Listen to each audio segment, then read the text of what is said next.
السعودية جايين لللقب؟ لا. السعودية جايين لللقب؟ لا.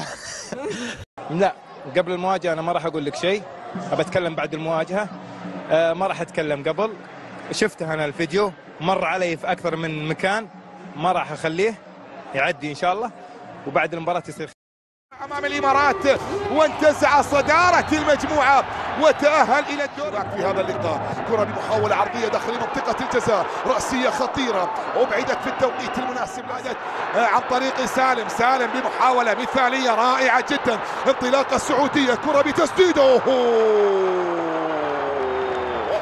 في الشباك الجانبية عن طريق مصعب الجوير. مصعب ينطلق من الجهة اليمنى. التدخل، هل تأتي ركلة الجزاء؟ هل تأتي ركلة الجزاء بقرار من ستيفان كوفاكس على هذه الكرة في هذه المحاولة؟ غابت وعاد لقاء الفريقين في أبو ظبي خليج 18 وانتهى بنتيجة الانتصار السعودي بهدف ياسر القحطاني من علامة الجزاء. 1-1. كرة بمحاولة سعودية أبعدت في التوقيت المناسب، عادت بكرة وتسديدة لكن إلى خارج أرضية الملعب. كرة عن طريق ناصر مرتدة عن طريق مهند، انطلاقة بأقدام ميمي، حضور بأقدام ميمي، مهند يتدخل يتقدم، أبعدت الكرة. مطالبة بوجود الخطأ، مطالبة بوجود الخطأ، وأيمن حسين يتحدث مع مهند. لماذا لم تسقط؟ ليش ما وقعت؟ غنام من جديد إلى مصعب إلى سلطان إلى مصعب إلى سلطان. القائد سالم الدوسري يلعبها داخل منطقة الجزاء، محاولة ملعوبة لكن أيضا تغطية دفاعية وكرة إلى خارج أرضية الملعب. ركلة ركنية على يمين ناصر. سالم أمامية ملعوبة داخل منطقة الجزاء، داخل منطقة الجزاء. كرة اصطدمت تحولت إلى خارج أرضية الميدان. مطالبة بوجود ركلة جزاء وبطاقة صفراء. ستيفان كوفاكس إلى ركلة ركنية، يشير إلى وجود ركلة جزاء، ركلة جزاء. هنا القائد الآن، هنا سالم الآن، هنا سالم الآن، هنا سالم الآن، هنا سالم.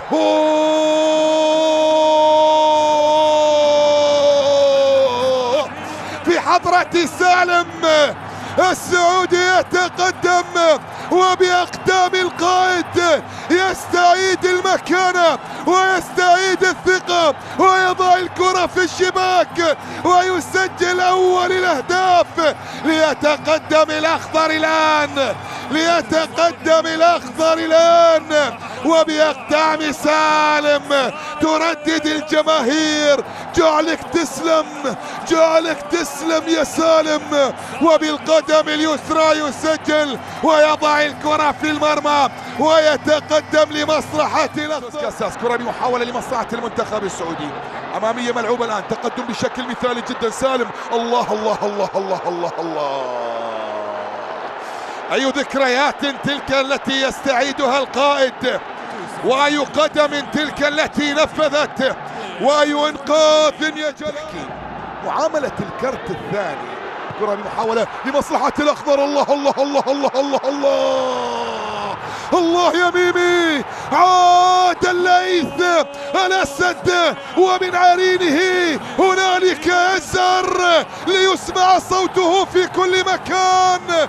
أسد الرافدين لا يرمي المنديل، يرفض الاستسلام ويسجل الآن عن طريق مهند ميمي وبالرقم 10 ردا على الرقم 10. ياتي هدف التعادل، ياتي هدف التعادل. هي وصلت من ايمن الى ميمي، ميمي ميمي ميمي. في الجهات اليسرى الان مر سالم، لا زالت مستمره وقائمه. الحمدان الى سالم، الى التدخل وسقوط امام منطقه الجزاء، لكن حكم المباراه تصل الى سلطان الغنام. لمسه الى عبد الله الحمدان، عبد الله الحمدان. الله الله الله الله الله الله، بكبرياء الأخضر وبحضور الحمدان في أرضية الميدان يحسم الأمر وبطريقة في غاية الروعة. حلوة يا الحمدان، جميلة يا الحمدان، مرة خيال، مرة جمال. الله الله الله الله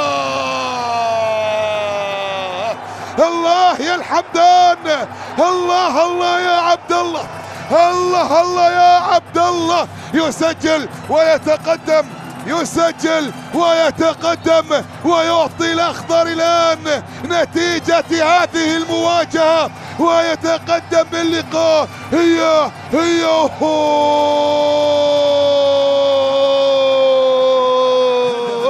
الله على النهاية مستمرة وقائمة من أجل النهاية، من أجل النهاية، من أجل النهاية، من أجل النهاية، من أجل النهاية. الله الله الله الله الله.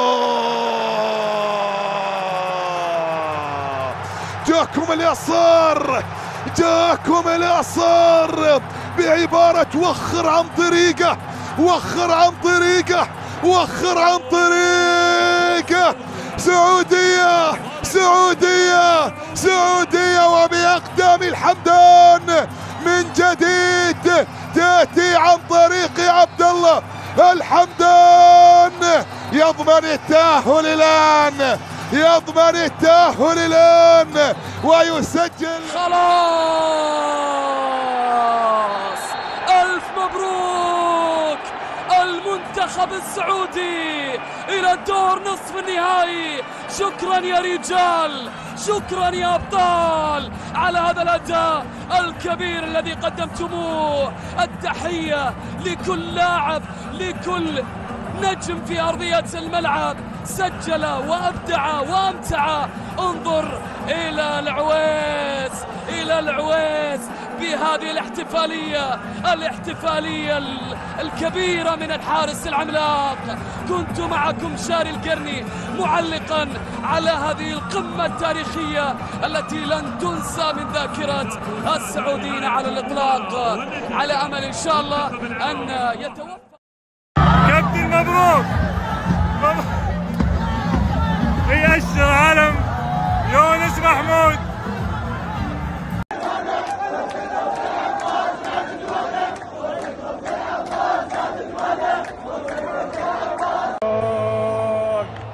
لحد يلمس غيرة السعودي على بلده يروح في أقرب رحلة.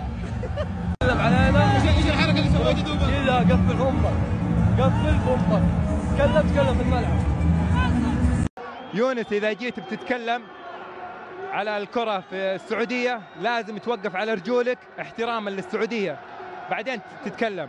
ثانيا أتمنى لك رحلة سعيدة وبالتوفيق إن شاء الله. وترى ما حد يعرفك إلا لما جيت تلعب عندنا في السعودية، ترى ما حد كان يعرفك. أتمنى لك رحلة سعيدة إن شاء الله، وأوعدك إن شاء الله أني قد ما أقدر أن هذا الشعار راح يوصلك من أي أحد هنا عشان تبرزه في بيتك، عشان ما تنسى ثاني مرة تتكلم على السعودية. السعودية لا تمس.